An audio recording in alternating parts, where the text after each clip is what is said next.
आज हम एक सफर पर निकलने वाले हैं, एक ऐसा सफर जो हमें समय में बहुत पीछे ले जाएगा। हम प्राचीन भारत के कुछ राज जानने की कोशिश करेंगे और इसके लिए हमारे पास सुराग के तौर पर दो बहुत ही अलग-अलग चीजें हैं। एक है वो किताबें जिनकी कहानियां सदियों से गूंज रही हैं और दूसरी है वो कब्रें जो खामोशी से जमीन के नीचे दबी हैं। तो सोचने वाली बात है ना, कि हम उस अतीत को कैसे समझ सकते हैं जिसे हमने कभी देखा ही नहीं। हम उस दुनिया की आवाज कैसे सुन सकते हैं जो करीब 3,500 साल पहले हुआ करती थी। चलिए इसी की पड़ताल करते हैं। देखिए, हमारे पास सबूत के तौर पर दो चीजें हैं। एक तरफ है बोले गए शब्द, मतलब प्राचीन भजन और प्रार्थनाएं जो एक पीढ़ी से दूसरी पीढ़ी तक सिर्फ सुनकर और याद करके पहुंचाए गए। और दूसरी तरफ है खामोश पत्थर, यानी कब्रें और उनमें रखी चीजें जो उस दौर की जिंदगी की एक बिल्कुल अलग कहानी सुनाती हैं। तो चलिए सबसे पहले गोता लगाते हैं किताबों की दुनिया में और दुनिया के सबसे पुराने साहित्यिक खजानों में से एक के पन्ने पलटते हैं। मिलिए ऋग्वेद से। ये 4 वेदों में सबसे पुराना है और जानते हैं ये कब रचा गया? आज से लगभग 3500 साल पहले। सोचिए जरा, इसके अंदर 1000 से भी ज्यादा भजन है जिन्हें सूक्त कहा जाता है। सूक्त का मतलब है खूबसूरती से कही गई बात, और ये खूबसूरत बातें अग्नि, इंद्र और सोम जैसे देवी देवताओं की तारीफ में कही गई हैं। लेकिन सबसे हैरान करने वाली बात तो ये है कि ऋग्वेद को लिखे जाने से कई सदियों पहले ही रच लिया गया था। मतलब इसे लिखा नहीं गया, सिर्फ सुना और सुनाया गया। गुरु अपने शिष्यों को एक एक अक्षर, एक एक शब्द और वाक्य रटवाते थे, बड़ी ही बारीकी से। ये कोई किताब नहीं थी, बल्कि एक जीती जागती, सांस लेती हुई परंपरा थी। और ये जो आप देख रहे हैं ना, ये उसी बड़े बदलाव का सबूत है।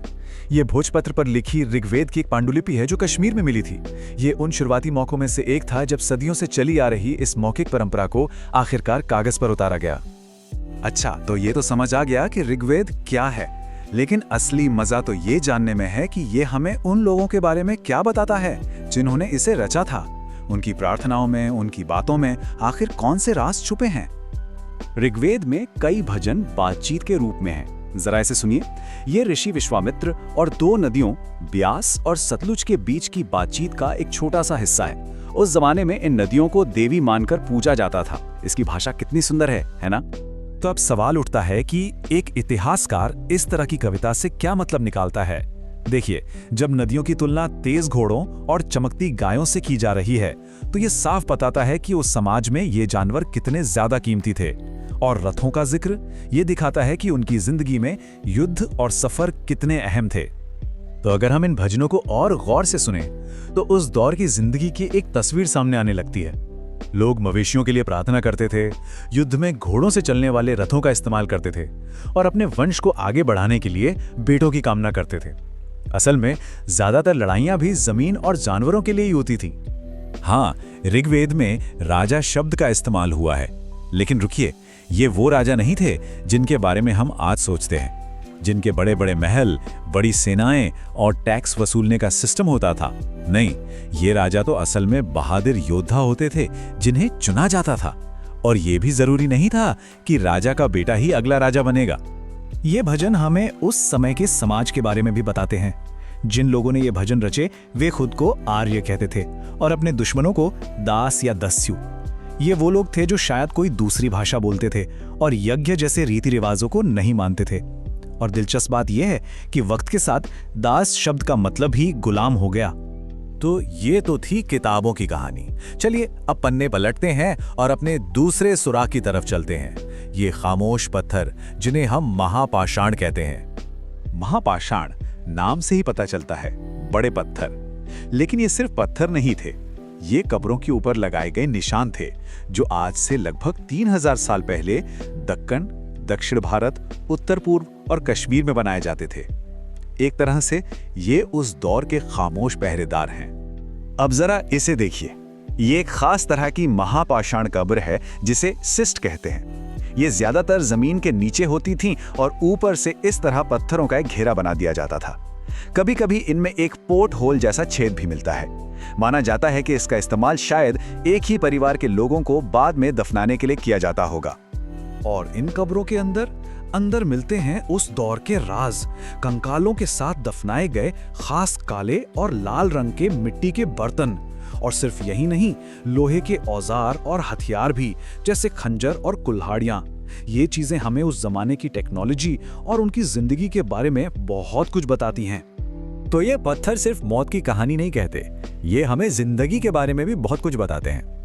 ये उस समाज के वो राज खोलते हैं जो शायद किसी किताब में कभी लिखे ही नहीं गए। और यहीं से एक बहुत दिलचस्प सवाल उठता है, क्या उस समाज में सब बराबर थे? क्या मरने के बाद भी सबके साथ एक जैसा सुलूक होता था? चलिए इसका जवाब इन कब्रों से ही पूछते हैं। जरा इस नंबर पर गौर कीजिए, 33। ब्रह्मगिरी में एक कब्र मिली जिसमें एक कंकाल के साथ सोने के 33 मनके थे, साथ में पत्थर के मनके और तांबे की चूड़ियां भी। वहीं दूसरी कब्रों में सिर्फ कुछ मिट्टी के बर्तन मिले। ये फर्क हमें क्या बताता है? ये साफ साफ दिखाता है कि उस समाज में अमीर गरीब का भेद था, हैसियत का फर्क था। इनाम गांव जैसी जगह है तो हमें सीधा उस जमाने की रसोई मिले जाती है। वहां से हमें गेहूं, जौ, चावल, दालों के बीज मिले हैं, जिससे पता चलता है कि लोग खेती करते थे। जानवरों की हड्डियों पर कट के निशान बताते हैं कि वो शिकार भी करते थे। और तो और बेर और आंवला जैसे फल भी इकट्ठा करते थे। मतलब वे किसान भी थे, शिकारी भी और संग्राहक भी। और अब देखिए इनाम गांव से मिली ये सबसे बड़ी पहेली। एक आदमी को एक बड़े से 4 पैरों वाले मिट्टी के मर्तबान में दफनाया गया था। कहा एक 5 कमरों वाले घर के आंगन में, जो उस जगह का सबसे बड़ा घर था। और उस घर में एक अनाज का गोदाम भी था। ये सारे सुराग किस तरफ इशारा कर रहे हैं? शायद ये किसी बहुत ही जरूरी और ताकतवर इंसान की कब्र थी। हो सकता है उस कबीले का सरदार। तो हमने अतीत की 2 अलग-अलग खिड़कियों से झांका, एक किताबों की और दूसरी कब्रों की। और जब हम इन दोनों से मिली जानकारी को एक साथ रखते हैं तो एक ज्यादा पूरी और दिलचस्प तस्वीर सामने आती है। ये चार्ट देखिए, बात एकदम साफ हो जाएगी। ऋग्वेद हमें उस दौर की सोच, उनके विश्वास और उनकी प्रार्थनाओं के बारे में बताता है। वहीं दूसरी तरफ महापाषाण हमें ठोस सबूत देते हैं कि वो क्या खाते थे, कौन से औजार इस्तेमाल करते थे और उनके समाज में अमीर गरीब का फर्क कैसे पता चलता था। दोनों मिलकर ही कहानी को पूरा करते हैं। तो किताबें और कब्रें ये हमें बहुत कुछ बताती हैं, लेकिन एक सवाल भी छोड़ जाती हैं। वो कौन सी कहानियां हैं जो आज भी जमीन के नीचे दबी हैं और बस अपने बताए जाने का इंतजार कर रही हैं? इतिहास की खोज शायद कभी खत्म नहीं होती।